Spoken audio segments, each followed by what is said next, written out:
Every empire needs a structure, and no one understands structure quite like a lawyer who helps others build theirs from the ground up. Today's guest, Ayobami Tunde, is a co-founder and managing partner at T&A Legal. Anything can be rectified, but wouldn't you rather leave a structure? When I say live through the structure yourself. Right. So it's easy for everyone to imbibe. From advising on $100 million acquisitions to brokering a $20 million construction deal with a state government. And due diligence is not just what everyone thinks. Oh, COV, there are different aspects. There's a start. What do you do first when you're doing your due diligence? Do you understand? You've identified the property you want to buy. Are you working with a proper realtor? That's the first thing, because that already gives some level of confidence to the transaction. Ayobami understands the terrain, the risks, and the power of proper planning. In this episode, we explore how legal strategy becomes a competitive edge, how real estate can become a long-term wealth play, and why understanding the rules is essential for rewriting them.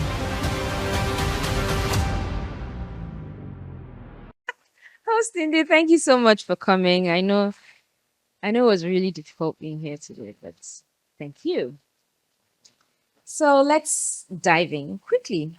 I've always been curious, right? Lawyers. I find lawyers very interesting. Yeah, I think you guys are very interesting people. What do you think drew you into law? What was the love? What's the drive? When did you fall in love with law? I'd like to tell you what a lot of people will say, which is, I want to fight for justice. I would like to tell you that. I think what drew me to law is I understood that I had the ability to bring people together from a young age. And I used to basically, have a lot of friends. I would, make people have connections. And then, of course, I had a mentor at the time who was a lawyer who I thought, Uncle Harold. He was a noble gentleman that used to stay just around us. And I used to like when I see him going to court. And back in the day too, if you, could speak very well, people would say, oh, about the capacity to be a lawyer. So it just stuck somewhere with me. Plus, I think the understanding of how to bring people together and communicate effectively. I think those things are the things that just, drew me to say, okay, I can, create synergies with people.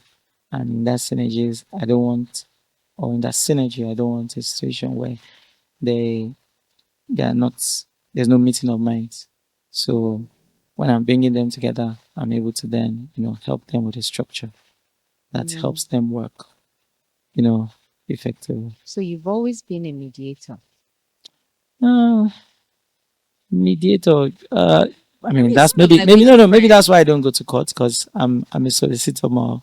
Oh, So okay. in the firm, we have an active litigation department or dispute resolution department, but I head the real estate department. So what's the So draw project to real finance. estate? So Uh, law, you love bringing people together, then real estate. so real estate is because there's a willing buyer, willing seller. I bring them together. So you're more of a connector. That's the way to put it. I like to say I'm problem solver. Problem solver. Okay, so my curiosity here is when you find people like that, you find them doing you find people with that skill set probably being lobbyists or deals people fixers, you know. Why law? Why was your channel law? Because you have to understand the laws of the land to be able to help people. And the understanding of the law of the land, it's Fair enough. so that's what it is. You have to first have a base. Right, So the base is law. right. So was entrepreneurship always the plan for you? Or did it just happen along the way?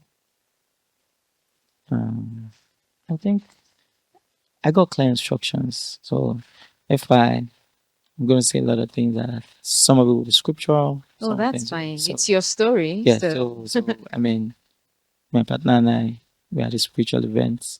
It's called Wine Press from Harvesters International Christian Center. okay. So it's 2010 I seem interesting thing. I seem to have quite a lot of guests who from attend. Yeah, Harvesters. interesting. Because you're dealing with the future.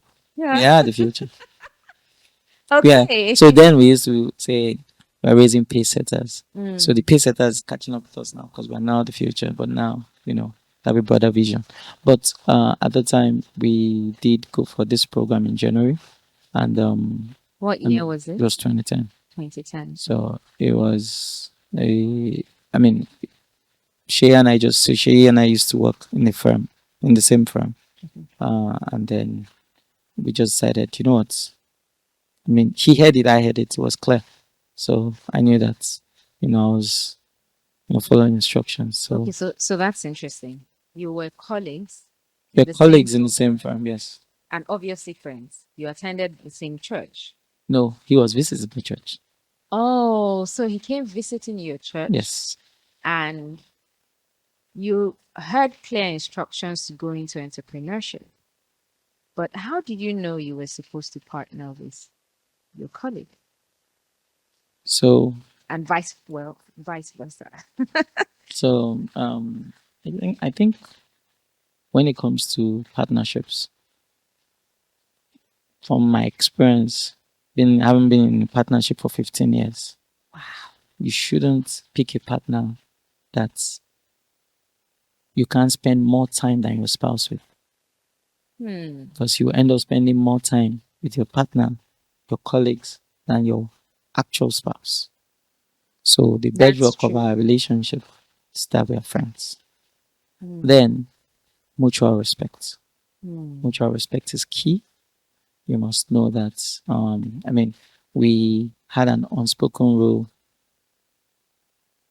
We technically have, for lack of a better word, first, don't forget we are lawyers. Oh, We well, have yes. arguments like average 5 a day.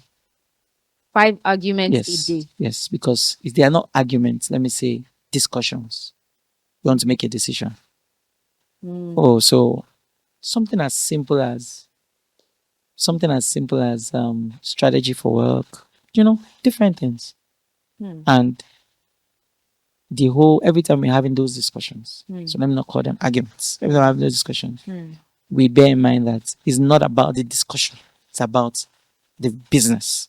Right. So it will never get, even when you are saying something I don't completely agree with, it will never get to a place where I feel like I'm attacking you personally. So it never gets personal. You know, Never it's gets about personal. work. It's about work, and it's all. I mean, we are all trying to achieve the same objective, Hmm. further the client's objective. Hmm. So whatever it is, even office aesthetics. Oh, I think the entrance of the office needs to look this way, because in your partnership meetings you need to talk about everything, Hmm. because it's your posture. Hmm. So, and then you say, no, no, I prefer this. Oh, let's work with this professional. Let's work with that professional. All those things. At the end of the day, you just need to understand that it's not personal. Hmm. So that's where we are.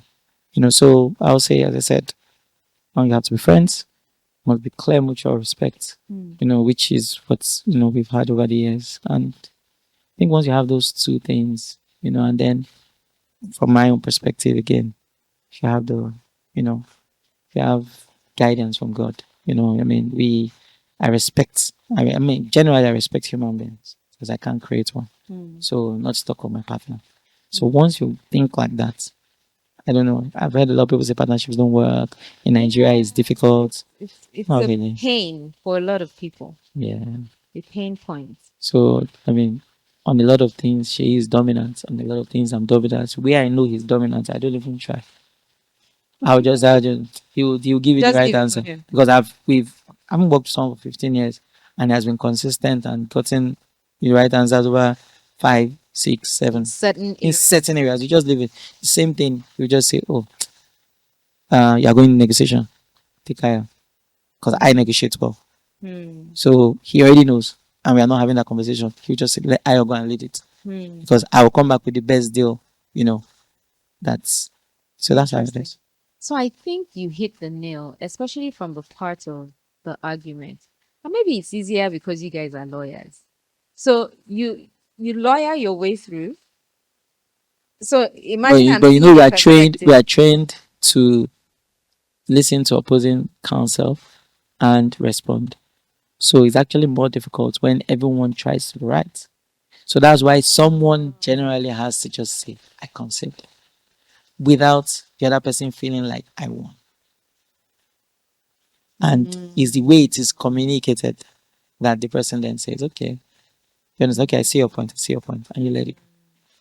You might not 100% agree, but you can't win it all. Right. And because of the mutual respect, after a while, in the process of having that discussion, even the person who is stronger in that area gets better because I lay down my points, and then he, as I see my points, he's covering a bit. It's no longer Right. a straight line. It's going to say, okay, I take I down. agree with some I of agree what this you're part. I saying. agree with this part. Okay, we can now. So all of a sudden you realize that, it's like I always say that there's no two same agreements. So every agreement is different. So, but you end up saying that it's almost Frankenstein because you take knowledge you got from here, from there, from there, from there, all these places and put them together, to form, any particular agreement that you're drafting. But it's not one person's knowledge they are bringing to the table. So sometimes you come and say, we're arguing on a clause and say, okay, I'm thinking this way. What do you think? Then you have that back and forth. Even though commercial law, maybe, our partner in the firm is the one that leads that practice. Right. So, but she'll still come with some clauses and say, I know you like solving problems. So what do you think on this? And I was like, okay, no. Okay, don't stress me. 1 plus 1 is 2. Yeah. Let's argue. Okay, no. What will happen if this happened? What will happen if this happened? And then she knows how to frame it Right. because that's her practice. Right. And sometimes because that way I sound like a client. So I always say to my lawyers Okay. that, to the lawyers that work with us, I'm your client. So I'm giving you instructions. I get instructions from the client, I give it to you. So you have to understand where I'm coming from. So I like to put myself in the mind of the client. How is the client thinking? How is the client? What does the client want to achieve? How do I protect them? To reduce their risk. That's how I'm thinking. So the client's just telling me what they want to do. I'm thinking about the risk, and then I'm also thinking like them. Ultimately, we're all here to make what? Money. You get it? Interesting. I've always found law fascinating. The closest I've gotten to law is watching law series, and I binge watch on them. It's so interesting for me. And listening to you speak now in my head, I was just thinking, if I could just get a camera in one of their arguments, then that would, that would be so fun, you know. Um, so have you had an aha moment within the Nigerian law space? Like maybe when you were in school, or what has been that moment that struck it for you? Like, within Nigerian law, like a big aha moment. There's been a lot of inconsistencies sometimes, Okay. with judgments, Right. and that is a bother because there should be consistency. Okay. There should be some consistency, some level of consistency. And I guess the aha moments for me is when colleagues, who understand process, understand the law, understand the procedures intentionally, you know, try and boycott, review. You already know you filed. Like filing double processes. For me, these are things that are like schoolboy mistakes, but they're intentional. So Oh, when we don't have an active NDO doing what they're supposed to be doing, when there's a lot of for lack of a better word, some form of man no man, I don't know. So for me, it's not an area that is popular. That's one of the reasons why I don't do litigation because I just can't stand it. So, but again, I don't know if I want this part in it. So I would let me think of something else. And then maybe if you play it to me and it sounds okay, not too bad. Yeah, but I think perhaps a positive aha moment. yes, that's what I was gonna say. A positive. Is there something interesting about Nigerian law? Maybe comparing it to other things, or maybe did you know?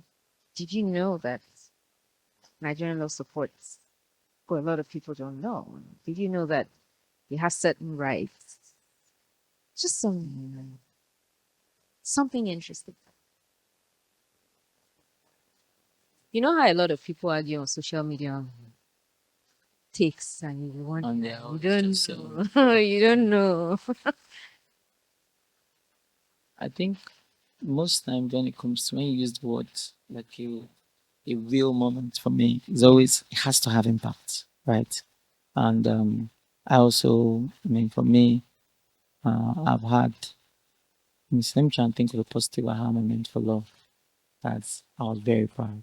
Mm, I'm trying to think of one because somehow we always focus on the negative, what we've not done. I mean, I suppose since the system is supposed to work, so really, what really should surprise you? yeah. If it's written, it's written. You should just follow it. But Okay, so let me ask you this in this way. You know how doctors are relevant because something bad must have happened to your health. Then you need them to fix you. Is that how lawyers are also engaged by people, for example? Like when you think of just a random person looking on this, in fact, in prayers in homes, Nirogun Ejo. And literally, so, but what that means is that you're yes, saying lawyers should not end. no, but you see, so referring to that prayer, for example, lawyers do different things. Nigerians always think, or generally, we're taught as kids that there's only certain things that you do. Lawyer, go to court, fight with Right. somebody, Okay, so police please station. educate us. So there are different aspects of law, Great. from, you know, court. So everything I've said now is really on that dispute resolution Okay. where there is a dispute. Right. Or party A and party B are at variance with respect to a particular thing. Then you need a third party, which Right. is a judge, Right. to settle it. You know, then there is now dispute that is now involves criminal, elements. Mm. For example, there was an assault. Mm. There was battery. Someone slapped someone. They went to the police station, Mm. and then the police invites you, and the police charges you to court. Mm. So that's a different. All that that's also under litigation. That's criminal litigation. In those instances, right? That's the physical. So obviously, you get charged to court, and then you get. I mean, if you are remanded in prison, Mm. you have to be bailed. During that period, you're talking about your freedom. So your Mm. lawyer then becomes A savior. almost Literally. better than your doctor, or the same level with your doctor at that point. Mm. So that's how everyone sees lawyers. Yes. But we all forget that there's something called your economic life. Your economic life is just as important as your physical health. So please educate So us. without your economic life, we will not be having this conversation. And air condition. Because your economic life is how you make money. Yeah. And you need someone to protect you in running your economic life. So in the running your economic life, there are different ways you can, make money. Some people will do real estate to be able to make money, which is buy assets, to increase in value, and then you get rental value in the process as well. Some people will do money market, some people will buy bonds, they will buy shares, And we need all lawyers for this. all of this. So you need someone to look through documentation. So to ensure that you are being protected, because, for example, let's use real estate. Someone comes here and says, I want to sell a property to you. And you just say, oh, where's the property? Oh, that's it. Then you give the person money. And then you go back there tomorrow and it's not. The person says, oh, you don't know anybody like that. You need due diligence. Mm. You need to be able to say, okay. And due diligence is not just what everyone thinks. Oh, COV, the COV, there are different aspects. There's a start. What do you do first when you're doing your due diligence? Do you understand? You've identified the property you want to buy. Are you working with a proper realtor? Mm. That's the first thing, because that already gives some level of confidence to the transaction. Right. After that, what have you negotiated the right sum? Right. Because your realtor is supposed to be able to advise you, to say, okay, this is the value within the area. Okay, now, next thing, you go into the proper due diligence, document verification, title verification. You even do, survey. You have to not just survey the land, but ensure that the title and the survey match the same area. All these things are the things that you do I mean, I'm just giving you like, I'm skimming through Yeah. things, right, of things that you need to do. But all these things you can't do yourself because you don't know how. Hmm. So you need someone. Then after you do all these things, then you now draft the title documents to be able to acquire title. Then after you acquire that title, you now have to register your title. That's when you have legal title. Everything before now, which can be upward of 6 to 12, 18 months, is just equitable title. And that means you can't take it effectively to a bank to lend. You can do all that. So all these things are done mostly by lawyers. As you were talking, it just crossed my mind. If you're picking a partner, business partnership, and you need to choose somebody who you can at least stand for the better part of your life, right? And I'm sure that is also protected legally by all of It's a the three partnership angles. deed. Why don't we have that kind of approach when it comes to choosing a life partner? Lawyers only get invited when they're about to break it apart. What happens to when they're about to come together? Why isn't that aspect, especially as important as it is, Mm, why don't lawyers come in the beginning of a story? we do. I'm currently Really? drafting a prenuptial agreement. So a Yeah. prenuptial agreement is, yes, parties are coming together So and we do telling them that also in we Nigeria. do, Oh, really? we do. That's nice to know. Yeah. Oh, okay. If you didn't know, we do. I mean, once parties have agreed, but it just needs to be expressed. But with Nigeria, you need to also create several other structures to support the agreement. With Nigeria. Why And is then, it different with Nigeria? because the laws in the US are much more clearer as it relates to prenuptial agreements and how you're able to, I mean, void same and how you're able to uphold same. But in Nigeria, I mean, the laws are not clear on what it should be. But once parties have agreed, you know, This is what we want to yes, do this is what we want to together. do, then I mean, something that you can then, you know, use. I So mean, it's in the based case of a majorly on their divorce, agreement. yes, it's based majorly on what's in the prenuptial agreement. And the complexity with prenuptial agreements, they are trying to sometimes bind, you know, individuals are not even yet born. For example, exactly. Exactly. So the children of the relationship, they're trying to What happens if we fixate. Yeah, have children? exactly. If I have a boy? If I have a girl? That sounds silly Sometimes, anyway. sometimes it gets that personal. Oh Lord. Okay. I mean, that's discussion for another day. We'll probably get there. Um, but I wanted to ask, let's go to you setting up T&A Legal, right? Are there certain types of groundwork that you needed to do before laying the foundation? Because I know you started T&A Legal as a very young man, correct? Correct. Because comparatively, or maybe I should let me hear from you. What was it like as young men setting up a law firm with what was going on around, the type of law firms that existed in the country? What gave you that? Is it effrontery? So I recall um, going back to the firm we used to work, and one of the partners said, "Oh, Ayobami has opened shop," and we laughed about it. So for me, what Shay and I realized is that we had a certain category of people that, for lack of a better word, were unloyal at the time. So Hmm. we had, so in England, for example, you have the magic circle firms, you have the high street firms, Okay. but because of their regulations, What's the difference between the magic circle? magic circle firms are firms probably without have I mean, operate in several jurisdictions apart from the country.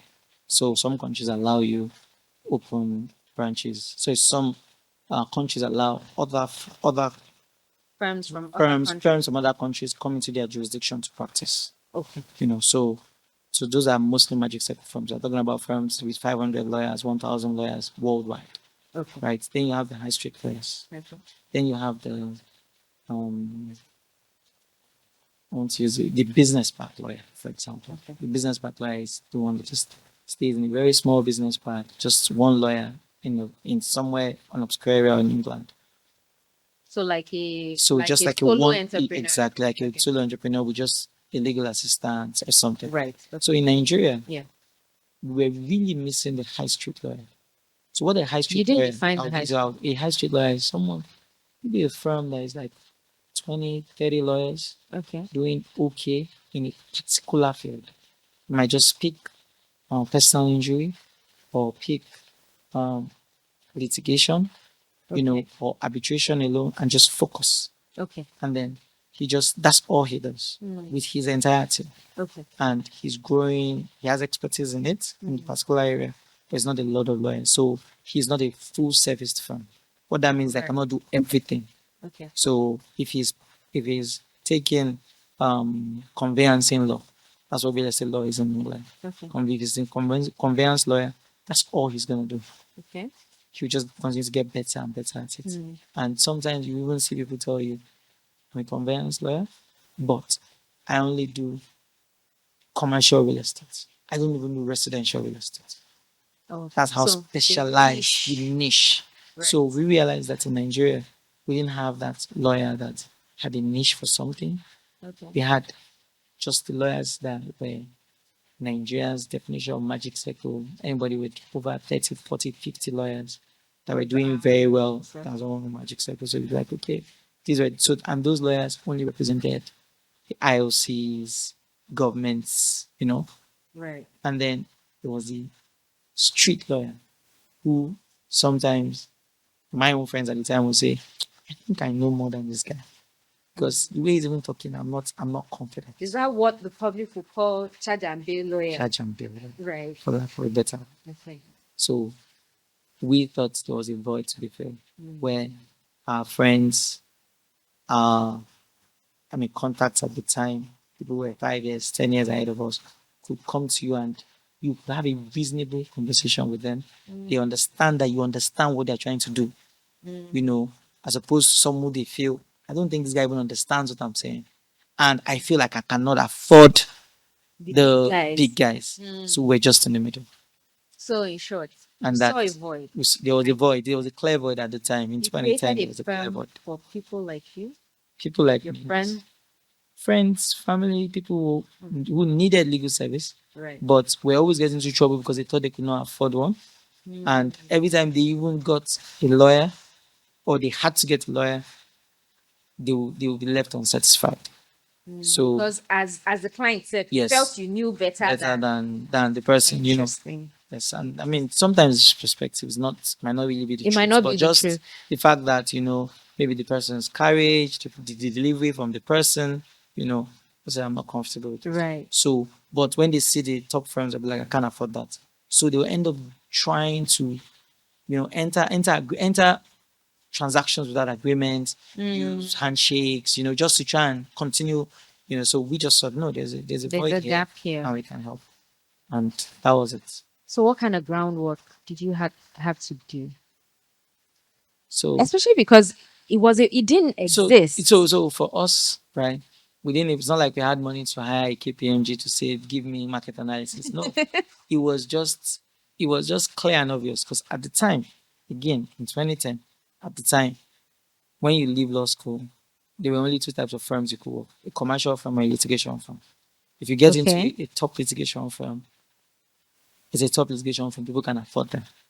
And at that time, a lot of these litigation firms are not even doing commercial work because the commercial work were only known by a few people.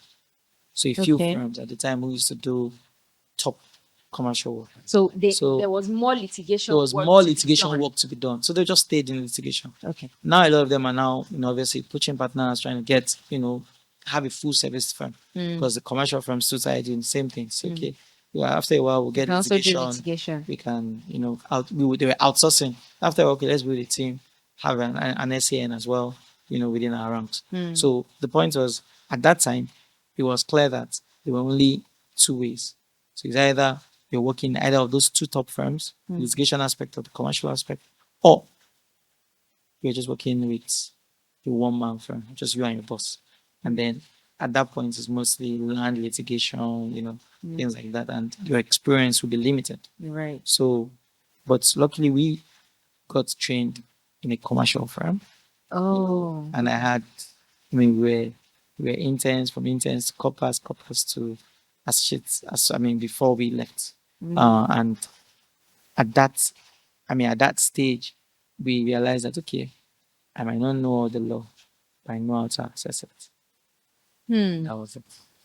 At that time, obviously, I didn't know all the law. I was 2 years post call, 2.5 years post call. So you set up a firm 2 years post call.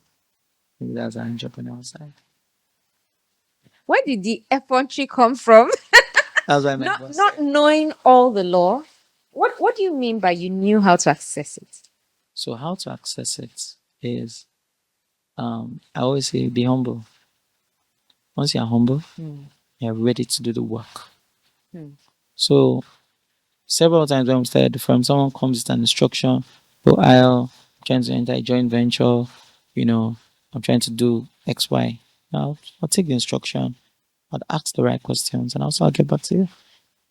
I don't know when I'm going to get back to him with, but I have my books. And Hmm. then I had, a solid team of, former my colleagues, my former bosses. They were all they were all intrigued that, oh, this guy started the firm. Let's see, we did survive. So they were all very happy to help. So, man, I Oh, have this issue. beautiful. What do you think? Oh, can do you have a template agreement? Can you help me with it? Okay, I'm thinking this. These are the risks I see. I say, oh, yeah, okay. Those 2 weeks, correct, but consider these 3 other risks. And I kept learning and Oh, I kept learning. right. So they So I were had a lot of available for mentors. Yes, I you. had a lot of mentors. Beautiful. Yoruba would say in your last show. Oh, So they were beautiful, available for me. beautiful, beautiful. So Shout how out to Taiwa Funcha, Miss Taiwa Funcha. No, sorry, she's married now, but she used to be Miss Taiwa Funcha. so now, Mrs. Thank Now, you Mrs. anywhere you are. We hope Excellent. you're listening. So how would you say you started building trust within the industry? So after a while, you start to gather reputation for what's, and it's very, like everything in law, so like everything in life, guessing within doctors or within all industries, Yeah. you would, after a while, realize that you're doing transactions with the same people, Mm. and then everyone is watching everyone to know. When I'm doing transactions with this person, does it go smoothly? Is he You an mean the underhanded? clients now? No, no, even the other your colleagues. Because what you Oh, asked me is how do yeah. I build Build reputation trust. within the industry, Yes, trust yes. within the industry? It's based on your practice, Mm. and then the based on your practice, and then the testimonial I think of your ex staff, people who have left you. So people, Oh. yes, because it's a small industry, people are going to talk Because to once say they leave you, they're they going are going to somewhere another else. So firm. technically, So the word is going the around. word is going around. So what happens is when you're approaching a staff, for example, if someone puts a staff for me, they say, oh, if I put a real estate lawyer from T&A, I know that my real estate department is sorted because we do end-to-end work from acquisition to perfections to, due diligence. We start from end to end to project finance, So the they are projects. So they are experienced. experienced, Right. and then we we have our hands, we are working like You're hands we are on. hands on. It's not that there's no outsourcing. It's all done in house. Mm. So that really helps, and the lawyers learn fast. So we're we're for once you have, so right now we're 21 lawyers, but You're when we already going started to the Nigeria's magic. Oh, we're still far. Now Nigeria's magic is 50, it's so I'm 50 starting. now. Okay. I keep it's okay. Let me continue to think that way. So But do you when we are plan to there, become a magic firm? I'm planning a lot of Are you things. sure? I'm planning a lot of things. Anyway, so I feel your biggest ambassadors are people who have worked with you, Oh, right. both within your firm and on transaction and opposing sides, because those are people who would be able to define, Opposing to say side. yes, to say, oh no, when I did a transaction with this person, he was, sometimes you They're even even the ones that test you, that test correct. how quality you are. No, the quality of your work and also the ability to also control your clients, because sometimes clients want to go funny. If I enter a transaction with a client, um, I get your instructions clear from day one. And if we go into a negotiation, I don't negotiate in bad faith. It's not my practice. So I will not try to be underhanded with a colleague. If we go into a negotiation, I would reasonably try and ensure my client keeps his word, because it's my word as well. Because I mean, if I don't do that, then I'll be negotiating in bad faith, because I already knew I was not going to do what I said I was going to do, and that's always the bane. That's how, I mean, that's how everything starts. That's how, we had to end up in court. And in my 15 years of running the firm, I mean, You never had a reason to. no, I mean, of course, after a while, sometimes you take on litigation matters that they're already fighting. But when it comes to transactions that will start, from the firm, when it comes to joint ventures, when it comes to, collaborations between parties, Right. 95%, I don't think we've had to go to court, because I always ensure that, we've thought through the issues, even, and it's all covered by the agreement. So there's always going to be a response to why you have done what. So, I mean, you have delayed on payment terms. There's several provisions to allow you remedy that situation. And the event where you do not, then it's also clear what happens. So it's always clear, you know, and then also, there's always, I mean, space for mediation before we start talking about, courts. Going to And then in certain situations, depending on volume, you just use arbitration as final, way to settle the matter. So what happens when you have a client that just goes brain in the middle of, oh, I now know better. Oh, I didn't know then when we were having that conversation, but now this is what I want. And it's different from, does that also now term as negotiating in bad faith? So sometimes there are honest mistakes, and most times when you say, I now know what I want, if it comes from a place of you did not negotiate properly, right? Then it depends on the circumstance. That would, I mean, it's really your fault, because you should have negotiated properly. But if it comes from withholding of information on the other party's side, then, I mean, it's non-disclosure. I can then lean on that to say you didn't disclose X and Y facts, and those are material facts. So once it depends on the circumstance, it's a material facts, then you can lean on that to try and, I mean, then at that point I understand where my client is coming from. But I first, as a person, right?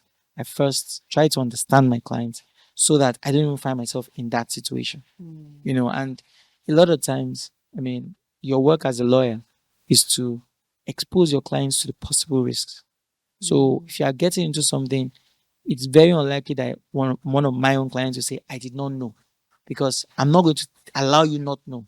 My job is to know, so that I will tell you that I know these are the possibilities of the things that can happen on this transaction. So you will not say I did not tell you. So if you, sometimes you tell clients and they will still insist that this is what they want. So when the problem comes, they can't blame you anymore. Then at that point, we now have to find a way to mediate it for them. Right. But them not knowing, You were it will aware. not. But exactly that is my work. Interesting. What would you say is the biggest misconceptions that founders have about legal in business when you work with business owners? I mean, you're also a business I owner think yourself. the biggest, a lot of founders, we are in an internet age, a Google age. So a lot An of, AI age. yeah, exactly, exactly. So a lot of founders always think, do I really need a lawyer? And we are in an age where I always say that this generation is going to make a lot of money. Like, are very intelligent. When I employ young lawyers now, I think, okay, this is like, by year one, they're already trying to produce year three work. Oh. Yes, because their generation is fast, they learn quick.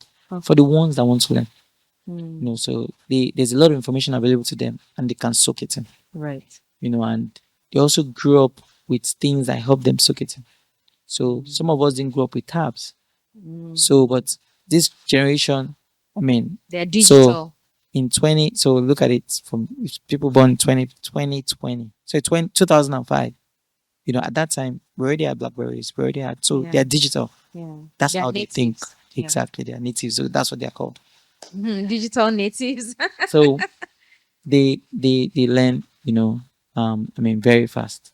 And what that does generally is it puts them at an advantage. What's your question again? mindset, So no, something, no. something. So my question was, what are the biggest misconceptions? The Yeah, misconceptions that so that is that founders have. founders have. They believe that. So now, when I say this generation now, I was talking about lawyers, but now non-lawyers, Yeah, other founders, yeah. people tech, they always feel, do I really need a lawyer? So they would use AI to draft agreements. They would, there's no, they don't feel that But those agreements, right? The agreements are agreed. the ones online, Yes, or eh, by AI. reasonably, yeah. I mean, to be fair, but the truth is that AI doesn't have practical experience. So what AI would draft is general knowledge. It'll just be general. There'll be several clauses. So a lot of irrelevant things. A lot of, I mean, I've read agreements where people would download something online, and I just it will be bound by by laws of US. England or laws of Minnesota. So, the real challenges, a lot of founders always think, oh, we don't need lawyers, Mm. to start. They'll say, oh, let me just register a company. You enter into an agreement, you know. So do you think that So, is from a an affordability perspective? so that is affordability and exposure. A lot of people are still exposed to certain types of lawyers that they feel that I can do better than this person, or okay, I've listened to the person and I'm not still feeling it. So I feel like, how is he going to protect me? Right.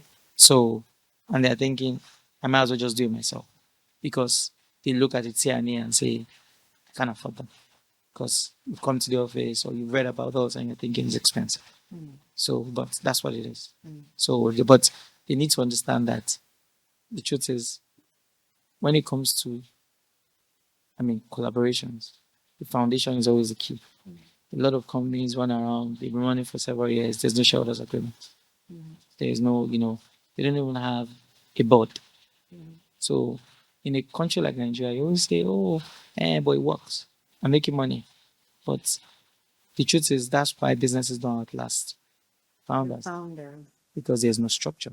Right. And when they try to create that structure, Mm. it's always too late. It's always true. Mostly, mostly always. I mean, anything can be rectified.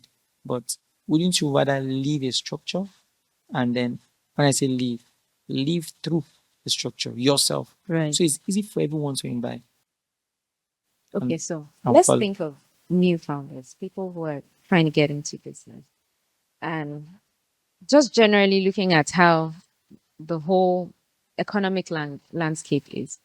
Most entrepreneurs get into business not because they had capital, they just get into it roughing it, quote and unquote. So sometimes the legal side feels like, oh my, this one can't wait, Yeah. you know. So it's always the things, and I kind of feel there are some professions that get under this type of cuts. They're For still example, have even ancillary HR, services. even Yes. HR, oh my, I can't wait, man. Like, I let can't me just afford it do right what now. I yeah, Yes, let let me me do just the do what core of I the business. the core and try and get some money in and try and run. Let me, even if you're thinking of your next employee, that's not what I need. How can founders still get their legal rights? Or I don't know, how can it just still be properly done, the legal side of their business while starting? So what I'll say is that if you don't ask, you don't get. Okay. Most firms have, different types of retainers.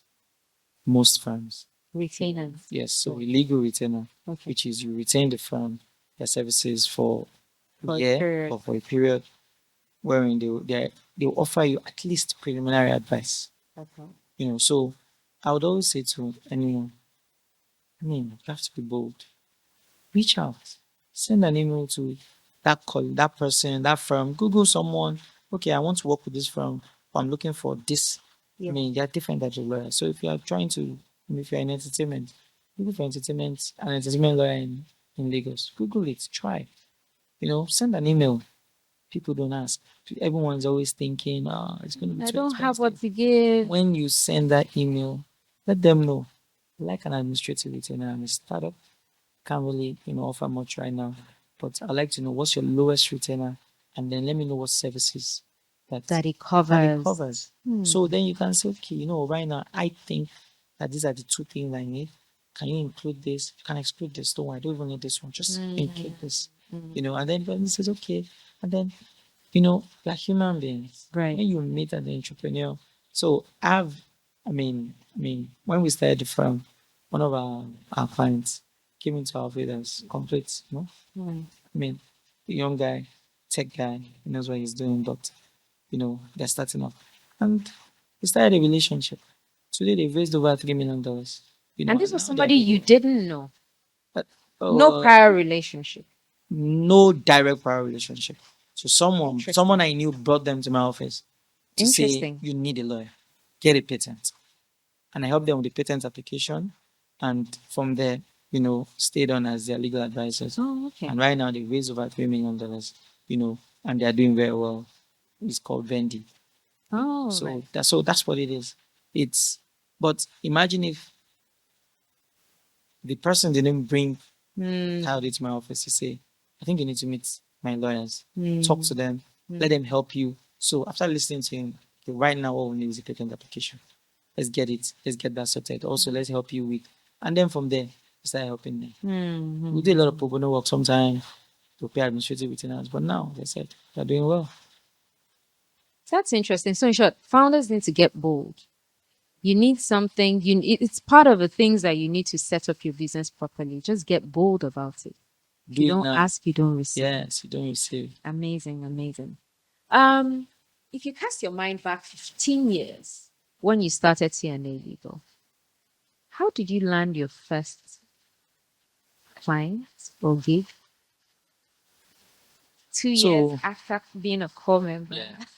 So that's we had an agreement. So we had a target Okay. when we started from. And it was just two of you, right? Yes. You didn't have any other person working with you at the time. Okay. So when we started the firm in the month of February, it was February 1st. Oh, right. By end of February, I said no, that's what drives me as a person. It's a bit of pressure. So I Okay. said we needed to employ. So first thing I got was the front desk. Started with a full officer front desk. We had two staff, front desk and a clerk that would do the cleaning and You then needed drop in monthly documents. hypertension. How Yes, will I pay these people? yes. So Nice. she and I then agreed that what we are going to do was start with we needed to make 20K a day per person, 5 days a week. Between you two. Yes, no, 20K. I'll make 20. He'll make He will 20. make 20. So that will be 200,000 a week, 800,000 a month. That's how we started. And that was the So target. that was my target.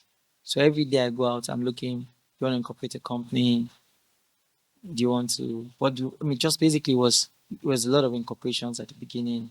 Was a lot of perfection of title. Say I want to perfect my title in Alausa. So if you pay me, then 400 or 350 or 400,000, I've made my monthly Yeah. because You've not yes, my equaled that. monthly quota. Right. But so that's how we said we created the structure around it to say it's doable. Back, bear in mind, I think I was earning like 150 where I was, so it was jumping to 800K a month for the firm. But by the time I pay staff, pay myself, but And from the run the 150, business. yeah, for the 150, I think I was earning. I think I now started paying myself maybe 75 or 100. I reduced my salary because I wanted to pay others. Right. Yes, so that was the idea. That's okay. You know what? We're not building something that would, we're building something that would live us. So I would take a pay cut at the beginning. So I think it was 75. Remember, it was 50%. I said I'll pay myself for almost for the first 1 year. I was unmarried, I could take risks. So interesting. I like that you touched on the point of um, paying yourself because that's another very gray area for a lot of founders.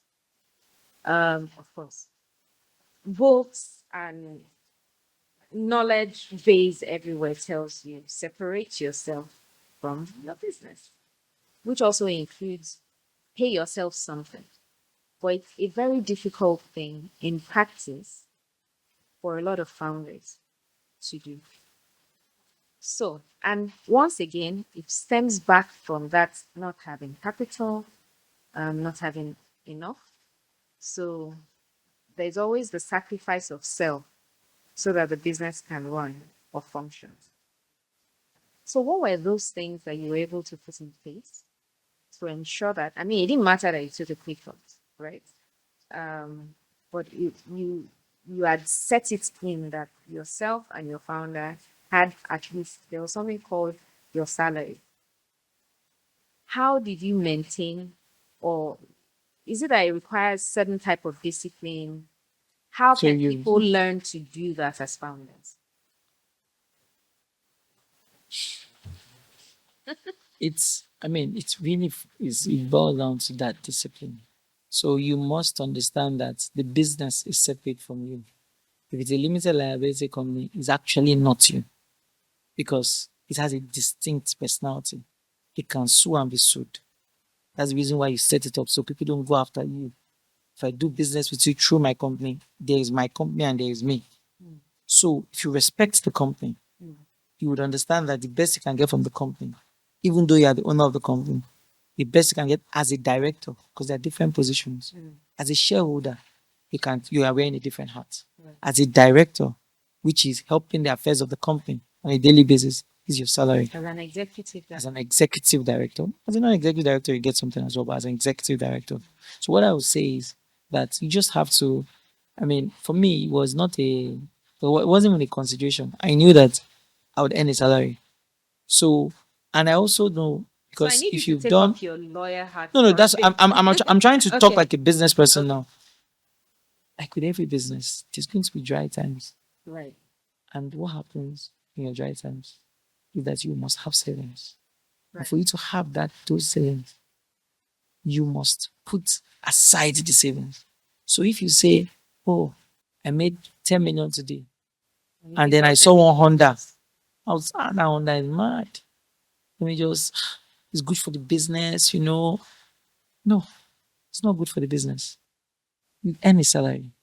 At the end of that year, if you look at it and say, okay, I've paid my taxes to FIRS, I've done everything I'm supposed to do. As shareholders, we have, we first is we'll determine, are we retaining anything? For size of company, for entrepreneurs, they'll say, I know there's nothing called retaining, but let's not go into anything technical. You just literally say, and with this year we've now made 50 million. Okay, of this 50 million, what can I, how do I plan for the next? I have a budget Next already year. for next year. Right. So what's my budget for next year? If it's going to take me another maybe 100 million to run the office next year. So I want to keep aside 30 million. So I know that first 4 months is sorted if no business comes. Then the 20 million is what you can now say, I'm splitting between the shareholders, the owners of the business. But if you don't come with that mindset, if you think about it from a now perspective, there will always be opportunities as an entrepreneur that can only happen or that you can only take when you are liquid. You say cash is king. It's true. But if you don't take those opportunities, you would end up, and that's the reason why businesses don't last, because you end up hurting the business. So, for example, when we've taken certain decisions to do certain big transactions for the firm.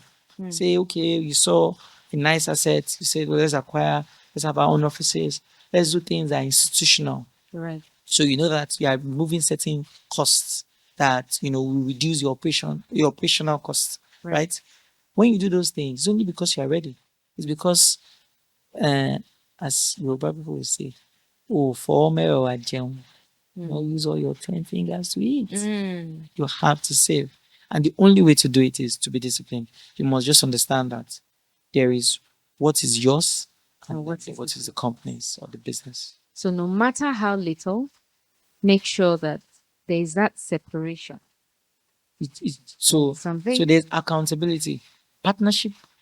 For example, with me helped Okay. because I have a partner. My partner for the first 8 years of of the firm, as in left the firm to go and work, with government. So in fact, what am I saying? For the first 12 years, yeah, he left to go and work with government and Right. came back. So imagine if I thought the business was mine and all the money coming, I was just So obviously he's going to say, then we don't have a business. Right, right, right, So I right. needed to say, oh no, okay, I'm now 75. Okay, you know what? Now we'll increase. We'll have another partner. Okay, let me earn 200K now. We'll look at it. Can we support it? Yes, we can. You increase the salary, but it's separate Hmm. from the actual. Hmm. So you must always have just accountability helps as well. You must. I always say to young people, some of the ways to do that is also to have the right mentor. Mentorship. Yes, because when you have the right mentor, there are just certain things that they have gone through that they are able to explain to you very quickly. Yeah. That you clearly understand, right? So Yeah. you can't go and tell your mentor in your No, and no, it's I not a don't take it yes, personally. yes. I'm not talking about a mentor that you just go and say, I want to pick one motivational speaker as my mentor. The guy sees you once in 2 years. No. Yeah. Talking about a real mentor, someone you should submit yourself to and have conversations with at least once a quarter Hmm. just to chat, gist, and then at the end of that chatting and gisting, just say, "Oh, this is what my business is doing now. These are the challenges I have. Any advice?" Most of it with mentorship is really relationship. You will be friends. Hmm. If you're a smart person, he will like you after a while. He will Hmm. ask you for your opinion on things, but you need to be able to just know that he's still your mentor and you take your problems to him. As I tell him your problems, he has gone through it before. So pick the right one. So I And think then say people it. think of mentorship in a very mechanical way than how it actually happens in In real real life. life, People yes. approach you and say, I want you to be my mentor. And quite frankly, oftentimes it sounds overwhelming because I have responsibilities in life. I cannot add you to my responsibilities. Yeah. But in practice, there are people that you already mentor without necessarily being Calling told it that, the oh, mentor he's my mentee, mentee I'm his relationship. mentor. But I think you nailed it when you talked about you be friends. You exchange value. They will ask Correct. you for things, you ask them for things. It's advice, it's sharing. But you know what you're getting. You know that, oh, I respect this person. I like how this person does things. And this person is my mentor in this. And you can have a mentor in different Different aspects. aspects. Different aspects. Beautiful, beautiful, beautiful. So, how would you say you balance building law, practicing law, then building a firm? Yes, it's a law firm, but there's a day-to-day So building. so yes, I mean that's a very it's it's a very apt question because I always say to a lot of lawyers don't understand that law is a business. So they build the firm, they build the practice without building the business. There's a business side to law, which is things that, for example, some of the best lawyers in this country have they're in a two-room office in Ibadan. Excellent litigation guy. He knows all the tricks and dons. He understands the procedures, everything. You can't beat him. But he chooses to stay in one small corner.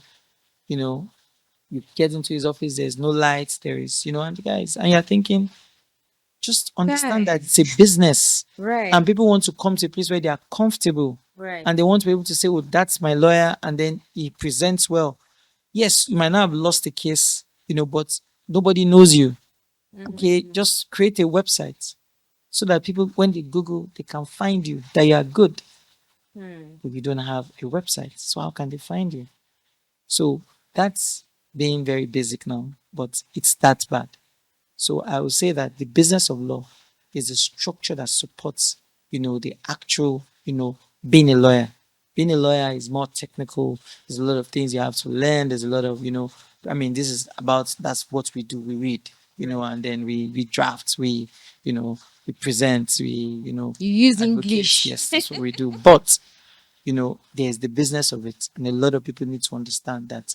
That's why now people get business managers. It's a lot of, I mean, it's Oh, interesting lawyers time. get business Yes, it's managers now. interesting times in Nigeria Beautiful. law now. It's a lot of people, getting full communication team departments, full, law has evolved in Nigeria a lot. So It you has evolved get you in get a team Lagos. that's an in Lagos. So you get a team that of non-lawyers that support lawyers. Correct. So not necessarily you know how Full professionals supporting and they're API. not paralegals. So they're not paralegals because they don't have law functions. Right. So what they do is that part of your support group, your support services. So, I mean, from HR to business development managers to accountants to, I mean, practice manager to, which is, supposed to head that support group, to communications team, to be able to, you need to be able to effectively tell the world what you are doing. I mean, and it's not what you are not doing. So you're not, it's transactions you are doing. You need to be able to effectively say, well, this is, I mean, what we are doing in the firm and how we are trying to, I mean, push the brand. Are lawyers allowed to advertise in Nigeria? No, we are not. So the only way what we can do, right, is to say what we are doing without advertising. I'm not advertising when I say, I close the transaction. I close the transaction. It's I only a announced fact. it's a fact. Right. So and in that I'm not saying I'm the Come and finest come lawyer and do and this. come We and are do the it. best You at just know this. that I closed the transaction and I had the capacity to. So if you're looking for someone to close similar transaction, it's it's for you to decide to come to me. But at least you have that knowledge. Interesting. Because I've also always found it interesting why lawyers and doctors are not, or hospitals are not allowed to advertise. And I asked that because, oh, you talked about having a full on communication team. So I'm trying to figure out, okay, What are they what do they communicating? do? So there is, as I said, there is the law and there's the presentation of the law. The presentation of the Yes, it law. needs to be presented Fantastic. in a certain way. Fantastic. And that's what they do. Fantastic. Can you remember what deal or what milestone was that validated that you're stepping out at such a young young age? Like, hey, this is why we did this thing. So I think um, it will be the first few transactions we did, acquiring, assets in Korea for clients. So the very first one I did acquiring for the buyer. You So applied so for a buyer. I was representing the buyer, Okay. and in representing the buyer, um, the seller had a very, solid lawyer, but my due diligence process, right, was quite detailed. This was This was how long ago? 2014. So that That was was like 4 years into the firm. 4 years. So it took 4 years to get my first major transaction where I'll say I billed proper. So and then the client said, so when we finished that transaction, the seller called me and said, I like how you handled yourself. I like how you Was he a much older person? much older Oh, right. gentleman, much older. I said, I like how you handled yourself. I like your due diligence process. I mean, you ask questions that I didn't even understand why. But when you explained, because he thought I was difficult. Because at that Oh. point, I hadn't had, I mean, then we're talking about 165. So when your client is paying $3 million for something, at that point I said, so I'm a It has to responsible. be Yes, it has to airtight. exactly. And the way I think generally is I take responsibility. So I'm always thinking, if this $3 million is training, it's my responsibility to pay that money. So nothing must happen to the money.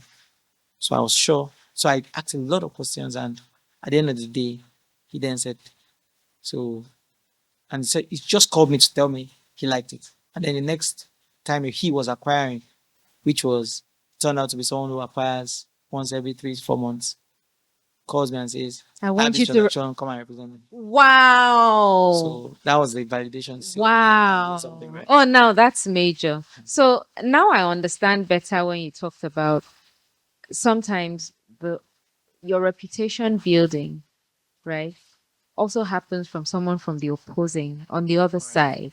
Correct. Because then they see how you've done it. And when they needed a lawyer, it's like you think lawyers don't need a lawyer because they know the law, right? But sometimes when you need certain things done, you need Sometimes, to get someone to absolutely, represent you. absolutely. I mean, lawyers need lawyers all the time. I mean, for example, there's some areas of law that we don't practice.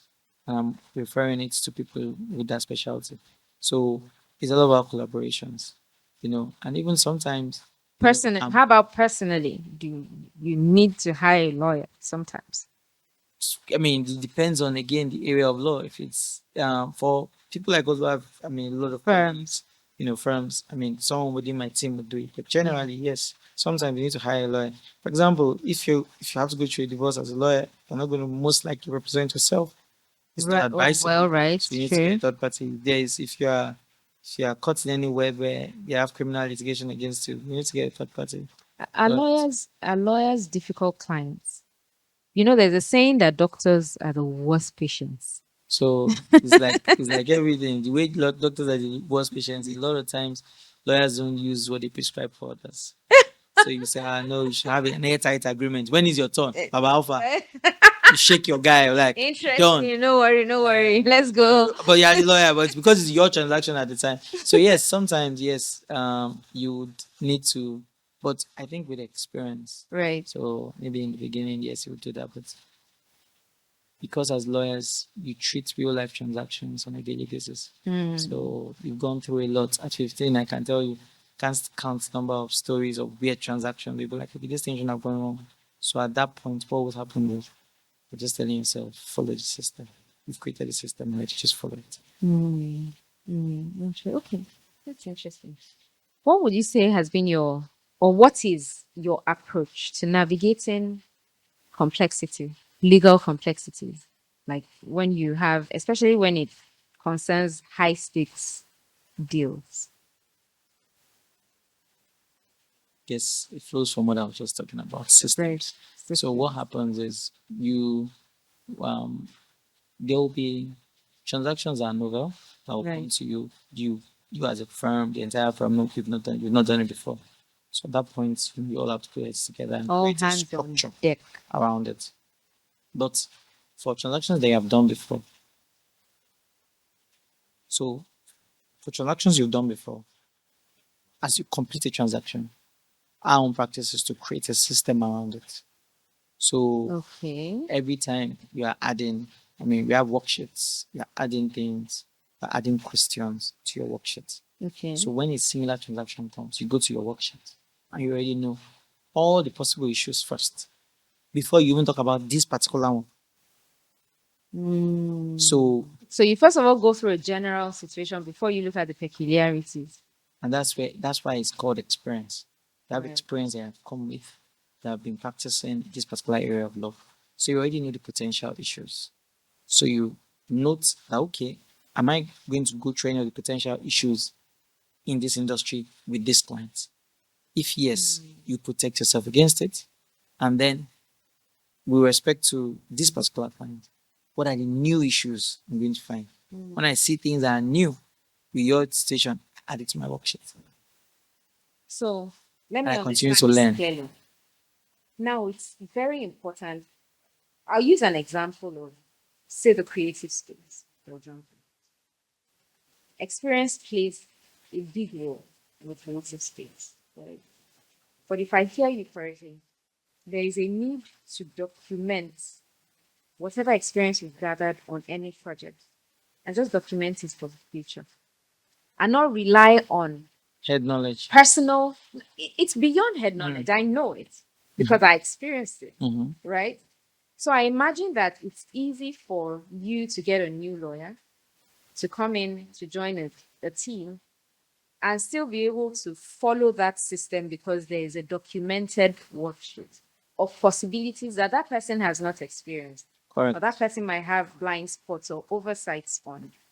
But because you've documented it, they can go through a first phase before we now start looking at peculiarities. Correct. So, in short, it's very important to document your experiences. And create systems. Because without systems. But that's the systems. Yes. So I want us to approach, there are certain buzzwords, right? For lack of a better word, that we often speak of, but the reality is that a lot of people don't even know the how or where to start. An example of one of those words is build a system. Everybody talks about build a system. But they don't. Practically, How do you what do does it? it mean to build a system? Which is why I emphasized on document because then that becomes it becomes a foundation for your system. Somebody comes in, sees, first of all, even follow this. Then from that, we'll go to this. And that is documented. And that becomes a system that gets followed. Am I correct? Correct. Correct. So Thank you. yeah, I mean, there's something we say: lawyers are elevator assets. So what is an Interesting. elevator asset? Yes. You can walk into the elevator. You are gone with your knowledge. It's your knowledge. You read the books. You drafted the agreement. You reviewed it. So I tell young lawyers, you're an elevator asset. Learn. First 5 years, you should really be deep in trying to understand.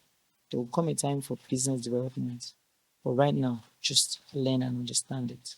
So, as an elevator asset, as a firm, what do you do during that period? Is that to ensure that everyone's documenting their experiences on several things. So that way, the richness of the firm is not about the individual who lives or stays. Is that there is a system. You know, when we drafted this agreement, what was your take?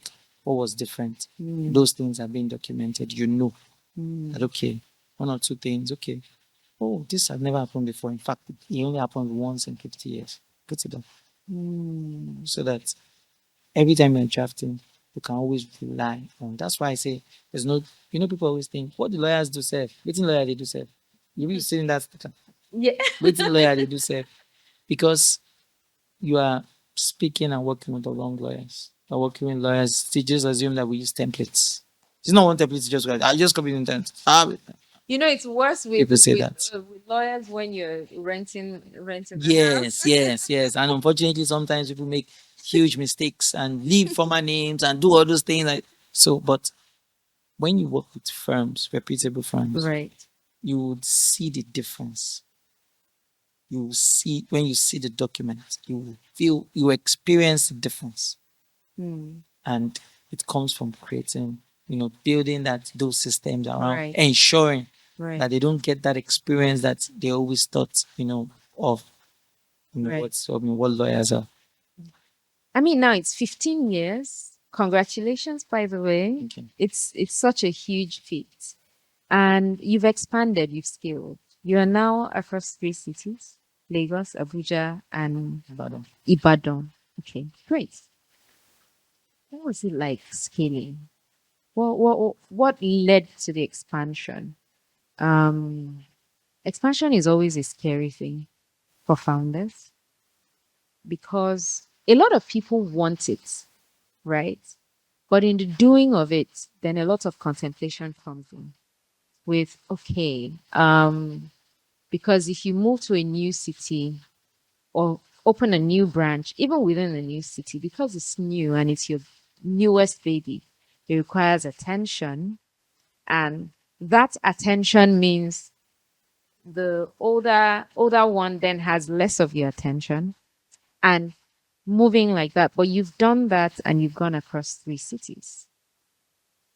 Can you tell us a bit about the mindset you need to have as a founder when you need to scale and grow your business? Do it afraid and do it now. Just do it. So the challenge everyone has is everyone has a business plan, idea, it's on your notepad, it's on an iPad, you've written it down somewhere. But no one wants to do it because they are scared of what it takes to do it. Right. So when you have an idea, for example, of course, I'll say you must test out a lot of things. When we're going to start up, our Abuja office has been in existence now for maybe 7 years. 7. Yes. So what did I do? I realized then incorporations used to only happen in Abuja. So I was using different contacts. They waste your time. Then okay, I'll get a lawyer. Let me just get one lawyer, my staff. Then next thing, why don't I just get an office? So what do? I've created business even before I started the branch. Oh, right. So Okay. when I was going to start the Ibadan office, she was in Ibadan at the time. It was easy to say, okay, we have uncles, aunties. Let's even start with what we know, the easiest part.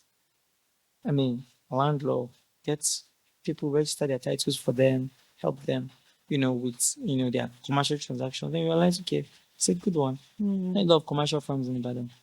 People are thinking, oh, T&A Legal is in Ibadan, and they're a commercial firm. I want to work with them because I want to quit. So I want to ensure that I'm properly protected. And I'm doing a transaction with the state government, for example. I'm doing a transaction that, the the transaction basically is occurring in Oyo State, Right. or in Osun State. It Right. gives me proximity to those states. Do you understand? Surrounding states. So the it's about just doing it. Once you have it, but as much as possible, I would say, can do it with if you plan properly, right? There must be planning. And planning here for us was, I found business even before I went. So you're not just expanding for expanding. No. I'm not expanding to. I'm not Just because it sounds good to be in no. different places. If there was a time everyone was, no, you must have an office in Port Harcourt. When you have an office in Port Harcourt, then they will say you are complete because oil and gas companies will come to you. So you see, I don't have oil and I was gas. going to mention the third city. I was Port Harcourt. I know it's not Port Harcourt, but you see, just off the top of your head, Yes. you think Lagos, Abuja, Port Port Harcourt. Harcourt. That's what everyone thinks. But if you go and do it, just because, that's what every other law firms are doing, There'll be struggle. complete struggle. Because you are literally going to struggle because you have to, don't forget, it's still an office. As you said, you have to pay attention. You must, when you are building a business. So if you go to our 3 offices, you will see clear similarities. There must be structure. There must be uniformity. So, and all that involves excellence. It doesn't come cheap. So you are going to have to, do you, not do what third parties are doing, or what someone said it might be a good idea to open an office in Port Harcourt. Not just because it's a good idea. It's not a good idea. You have to, do you have business in Port Harcourt? Do you know people in Port Harcourt? So when you found business in Port Harcourt, I will do 3 businesses in Port Harcourt, 5 businesses in Port Harcourt. And then I realized that, I'm flying to Port Harcourt every other month. Time to open. Right. So find the business. Once the business comes to you, naturally Progresses the into. demand. Interesting. So what's managing people like beyond lawyering? Because there's now the management of the lawyers and the business. Excellent individuals, lawyers. I think managing people is, because I've been managing partner of firms since inception, and I would say it's probably one of the, sometimes can even be more challenging than the actual work. Interesting. Because you train a lawyer 4 years in, this lawyer is now doing Excellent work. and then Yeah. somebody Bye. else comes to Coach. So managing people is, I would say that the first thing you have to do is, there must be, when you're managing people, people must know what your clear expectations are. Problem we always have is always a mismatch of expectations from the employer and the employee. Right. So your employees must know clearly. And I like to call them my colleagues because, don't forget, I started at a very young age. So, I was employing people who were older than me at the time. So it wasn't my mind to call them my employees. I said my colleagues. So my colleagues must clearly know what I want from them. I always say I'm the client. That's what I am. I'm a client. And I've come to give you a brief. So even if you're year 1, you're supposed to know what to do. So I'll say, okay, but now obviously there's more structure when we have more lawyers. There's a way things go, but it must be a marriage of expectations. I clearly know what I want, and then I always ask for feedback. So, I don't just leave it to HR. I always ask for feedback. What do you want out of this? What is your target for the year? As a person, you can't work with me without me Without goals. Yes, you must know what you want for yourself at the end of the year. Because that's how you're able to ask yourself, are you growing? That's how you're able to see yourself being able to grow with the organization. Because if you're just leaving it to chance, what will happen is that you always think that maybe there could be more, maybe I'm doing well, you're not sure. But if you tell yourself, oh, yes, and you have to dream big. Let's come, let's talk about it. So how do we get to, it's a good idea, you want X, Y, you want this increase this year, you want this kind of transactions this year, and then, personally, you want to do this, you want to do that. And then we'll check in on those goals during the year. So, but once there is There's clarity of expectation. Yes, yes, on both ends, relationships are much easier to manage. Because I mean, at the end of the day, I keep saying we're all in this not just for money, but after a while, money is key, right? But after a while, you're in this together. So people then sort of understand where you're coming from, because they know exactly what you want. And even when it's their fault and they're not meeting, they understand it. And it's easier for them to take your feedback as opposed to when they don't even know what you want. And then you're just giving them feedback on something they don't even know. They don't understand. That was the goalpost. Or they didn't even know. Oh, was this what you wanted? You should have told me. Exactly. Kilo Fariwo. Exactly. Interesting. So, how do you handle burnout as a business leader? How do you handle burnout? Um. So, Fatigue. I mean, I've learned to also understand again that law is a business. So when it's a business, Yes. there must be times when you just You shut up. shut up. So, for example, But wait, how do you shut up? I know how many times So- your phone has rang before we started this. Yes. I can't even imagine how many missed calls you have on your phone right now. How do you shut off from that? so let me bust your bubble. It's not possible to shut off. No, Now we're talking. it's not possible. But you can decide not to be physically present. So, for example, it's a challenge. I'm on holiday. I have family around me, and I have to take work calls. But I'm on holiday. At least I'm here, and I'm not there. So, that's the only yes. I mean, you're on as an holiday, entrepreneur, you have to take work calls. it's not possible, especially if you're a lead. It's not possible for you not to take those calls because these That's are literally business. money. Yes, these are business development. This is business. So you have to be able to do that, but you need to be able to switch to okay. I mean, have an understanding. Obviously, I mean, there must be communication. You must communicate to your family. They know what you're doing, but you being able to just detach, stay away. Trust me, when you're on holiday, if you are taking a business call on a yacht, it's easier than when you're in Lagos, stressing and telling your driver, show Rini, and they are still continuing. So, but at least we're not just so you just need to be intentional about, and then what I always say to people is different strokes, but you can create a system that works for you. I know people who don't take calls on Sunday. If everything ends, let it go. But it has to be What if really there's an good. emergency? When you are really good, Is when you can do people that. wait. They will Well, wait for you. but is it responsible to not attend to emergencies? So even at that level, what you will do is have a structure. So already on Sundays, the person I know that does that on Sundays, all calls are diverted to a PA. So if you already know that I'm that not PA that doesn't PA have exactly. No, but Sunday. no, but that's part of the contract of the PA.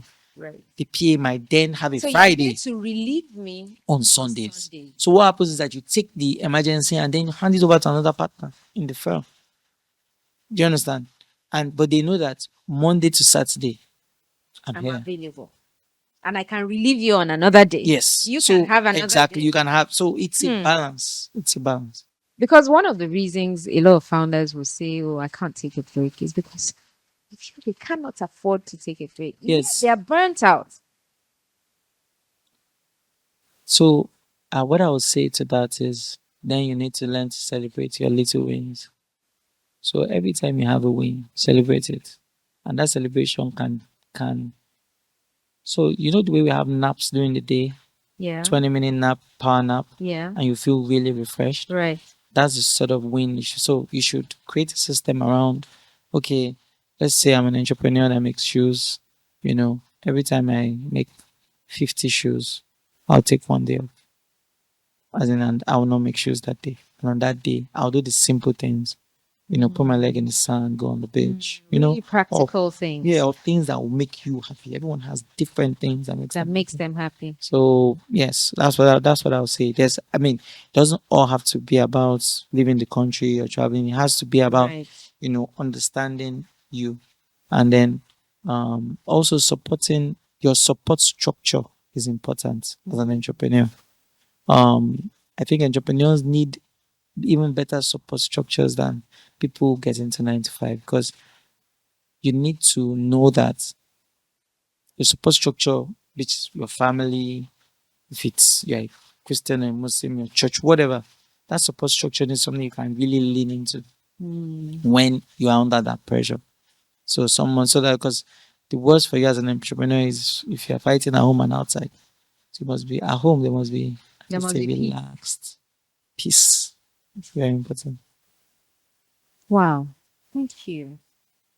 How would you say right now how do you define legacy at this stage in your career? Is it safe to start discussing legacy after 15 years? How would you describe legacy? So um Or you're just I would say, starting? no, this is what I'm going to say. I'm going to say, yes, I'm going to say that we, this the stage of, where we are at the firm now, we are still at an expansion phase. And the truth is that you must continue to grow, no matter how, you must continue to grow. Mm. Because if you're not growing, you're dying. So what I would say is that right now, it's a topic that we just started discussing. Oh, Yes, to okay. start saying, okay, you're you're now, because at 15, it's almost you're a teenager. You are now like Almost an adult. almost an adult. So you tell yourself, what are we going to do different? And I would say that, I mean, without without sounding controversial, I'll say that we've already affected the industry, in a certain way, because a lot of people took courage from us starting, and then Mm. realized that there's Oh, some I can guys do who, it too. yes, there's some guys that are in Ikeja, started the firm in Ikeja. Have you been to the office? Hey, that was very nice one. They're doing good work, and Do you they're still have the surviving. Ikeja office? No, no, no. Okay. So they are like that.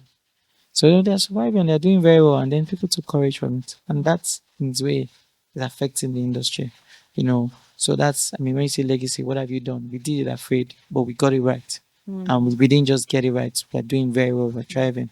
So, the legacy conversation is not a one day conversation, it's something that we, we are literally, I'm working with. So I work with consultants all the time. Now, back in the day, you did everything from Proverbs. I read my Bible, tell me what to do, I'll take it to work. but now, you know, I work with people who have helped other people, build businesses that will outlive them, and then for me, legacy is not just outliving me, but creating an actual mark.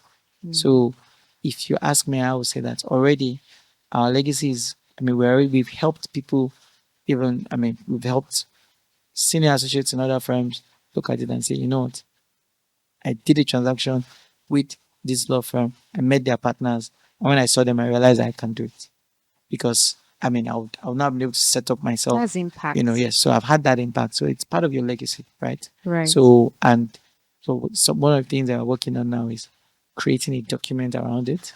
So I don't want to. mean, I want to. I'm still thinking about it. I'm still thinking Right. about it. I'm not in that age yet. But it's a journey, No, no, and it's you're clearly, already clearly. living it. That's the truth. Yes, yes. Every day of building, every day of living in your purpose and doing exactly what you set out to do, you're already living that legacy every day, every day. So Right. thank you for doing that. Um, why should a business think legal first before they think hype? Because you can't put something on nothing. If you don't think legal first, you're putting something on nothing. It's like building a house on sand. So It will you stand. can hype something You hype and it, find out and that you after have a nothing. while, you just realize that it's just an empty house. You know, I saw a post online. I think it was a tech founder, foreign. And I think he exited the firm, sold the firm. I think after selling the firm for about 900 and something million dollars, the guy went home with nothing. Like literally nothing. Because perhaps he didn't check well or something. He realized that the VCs wanted, I think they were, obviously they would be preferred shares, right? And at the point of exit, They are going it was technical. too Well done. okay. At the point of exit, it was they had to take times two what they had put in, something So like that. So, and they had to take that first. first, So the shareholders took, the employees got their shares, got everything, and he went home. At the end of the day, when everything got shared, there was nothing left for the so founder. so obviously that's so there's his That was founders. sad. I I can felt imagine. sad. Really, this is I like felt real life sad. situation. Oh, Yeah, that's real bad. life. That's bad. I saw it online. That's bad. And it's not the first time I've heard of that. So um there's certain agreements that you draft at the beginning or start of a company. Founders agreements, shareholders agreements, Yeah. those things matter. And they matter because that's the foundation of the company. So if parties have agreed, for example, if you have classed your shares and said and say, every time there's going to be a dilution, this class of shares will be diluted, Right. and this other class of shares will Will not be not be diluted. diluted. But if you don't get a lawyer to look at these documents and you just sign, Just because you just need, and because founders fall into that a lot because of the passion burning in them at the time. You have this dream, you just want to execute. The priority at the time is execution. So you found somebody who believes and wants to give you money, and and you then so just you want to go just with it. Don't worry, whatever. My goal is just to let's just move from here. let each other let's leave my laptop to reality. Exactly. Yes. So founders need to be careful at this point. Clearly they need to you need to understand, as I said, approach, be bold, reach out. You have someone has sent you an agreement. Someone is telling you they want to put money in your business. First, for them to want to put money in your business, you are doing something right. Right. So once you understand that this person has decided, say, I'm going to invest $1 million in your business, you shouldn't be, and you shouldn't be thinking about not, you know, not employing a lawyer to look at that agreement. It's like literally you should be engaging a lawyer. Sorry, not employing, engaging a lawyer immediately And to just say, like what you because said earlier, even if you think you can't afford it, just make a call and yeah, ask. ask. Ask. Because sometimes, with those sort of entrepreneurs, as I said, you can help them. And in the long run, I mean, every unicorn company in Nigeria was once a briefcase company. It was just an idea. Yes, it was an idea. Flutterwave was an idea. Someone then said, okay, let's do this. And now today is a unicorn. Beautiful. Beautiful. Okay. We're pretty much done. But Made it. okay, so let's go. Sharp, quick, first thoughts. Don't think about no deep thoughts. Just first thing that comes to your mind. One lawyer or one law every Nigerian founder should learn first. One law. Every Nigerian founder should. You're thinking. One law. Every Nigerian lawyer. Found. Sorry, every Nigerian founder should learn first. What's the one thing you should know as a Nigerian founder? Legally. You really shouldn't know the law. Your lawyer should know the law. Just get a lawyer. Okay, so get a lawyer. Get a Okay, lawyer. fair enough. Real estate in Lagos, gold mine or land mine? Goldman. We'll have this conversation outside the Goldman. camera. Trust Okay. me. Crazy overpriced though. One thing And it keeps going up daily. daily, I feel is going to come crashing someday. No, But it's like I said, it's a conversation outside the camera. One thing you wish you knew before starting your firm. I wish I learned a bit more of the administrative side of running a firm. I'm sure I'd have run faster. Fast. I only knew the technical side, but the administrative side I didn't know a lot at the beginning. Interesting. Okay. Complete this sentence. In Nigeria, if you don't dash, you lose your land. Get a lawyer. Okay. One deal you'll never forget. Um, Acquisition of an asset for a client worth something like $20 million, but it was a tricky transaction, but we made it work. Beautiful. We have a tradition Yes, where the last guest leaves a word for the next guest. and a question for the next guest. So Okay, so is that, did you read the person's questions to me now? yes. No, I will. Okay. Then you Okay. you so you explain the person's word the way you understand it, then you answer the question. Then you leave the same for the next guest. Okay. So this person says the word, this is not a word. The person decided to leave a phrase. Detachment in relationships. And it's interesting that it's a lawyer. Okay. What does detachment in relationships mean to you?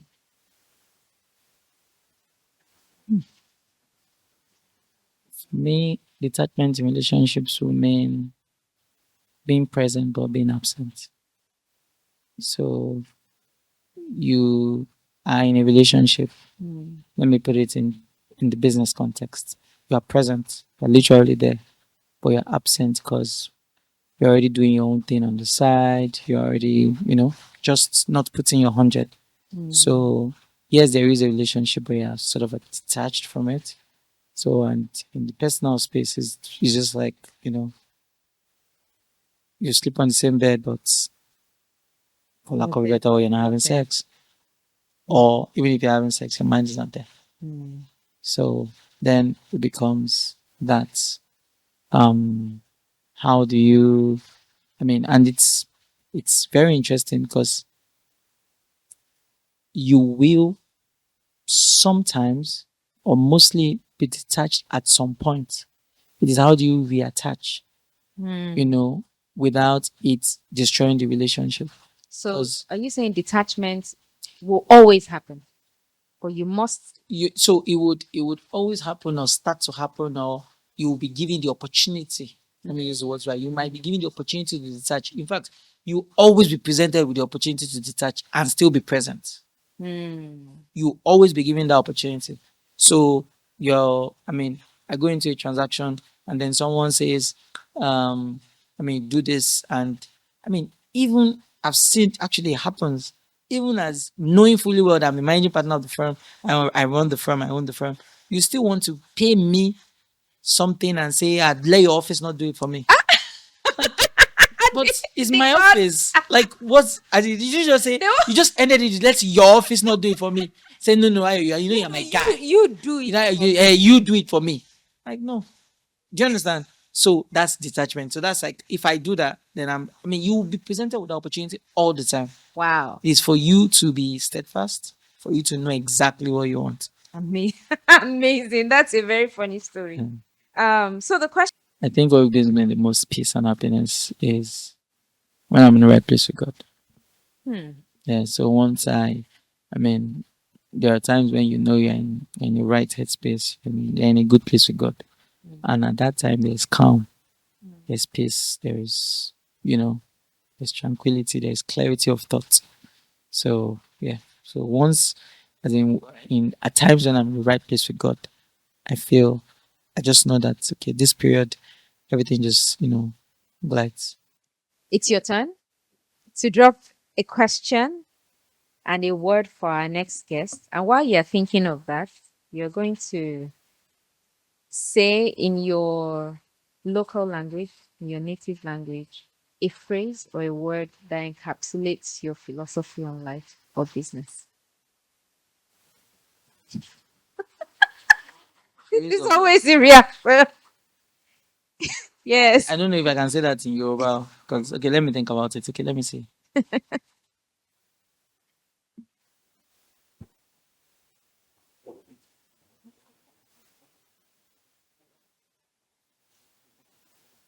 Would you like to tell me who your next guest is? Oh no. Even if I Sorry. told you, you don't know the person. Oh, but today male, female. What am I talking? So because I want to, and then what stage are they in their lives? Because you're just asking me to write. You want to write a question, just a random question to a Yeah. human being. A question that you'd like answered that. I don't know what you're putting. A word. A word that you want them to express what it means to them. Thank you. And finally, in your native language, a phrase that encapsulates how you move or your philosophy on life. Of course, you interpret, but in your native language first. Mm,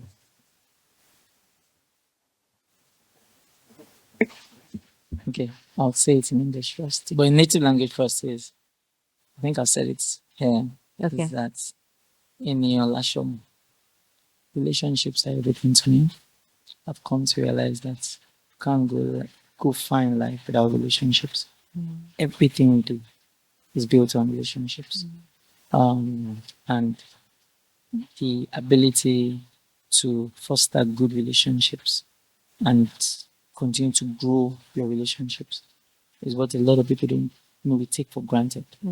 So we don't invest in relationships. We just expect it to grow and we demand where we are not so. Be intentional about investing in your relationships, investing in your friendships. That way it's mostly directly connected to your vision, to everything that you're doing. It's mostly directly connected to your business. So just invest in your relationships. What I be very intentional about it.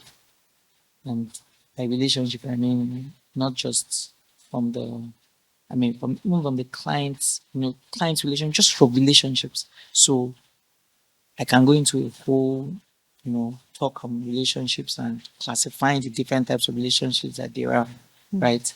But understand it, classify it, and then be intentional. So I do, I'm very intentional about, for example, I'll choose 5 people I want to contact during the week that I will call just to check up on them. Not because we have business going now, because we have a relationship. And it's not just to keep tabs on the clients. No, it's because I actually genuinely care. So if you live your life, these things, it seems very easy, but we all don't do it. Hmm. It seems very easy, So if you want to take anything out of everything I said, everything I'm saying, since even if you just pick 5 people every week and then just have 20 people on your list and just call them once a month, so 5 per week. So you're not about them. Last time you called was last month. You guys to pick your call. Hmm. And let it be some, obviously I'm talking about relationships that are looking up to relationships that, because whilst you're happy, people must be looking up to you. You must be looking up to others. Right. So those ones they are looking up to, just call. Ask them for, oh, so this month when you call, you say hello, hi, how you sir? It's been a minute. Nice work. Oh, do you need any legal help this year? No, no, no. Okay, everything's fine. Nice, madam. Okay, take care. Next month, I saw something and an article I saw, and I thought, it's an aviation. Oh, I sent it to you. Did you see it? I just wanted to check up on you. Can I stop by office just to say hello? You know, that's how it starts. And then the day you go, that's the day they will have a problem. And then you help them. Hmm.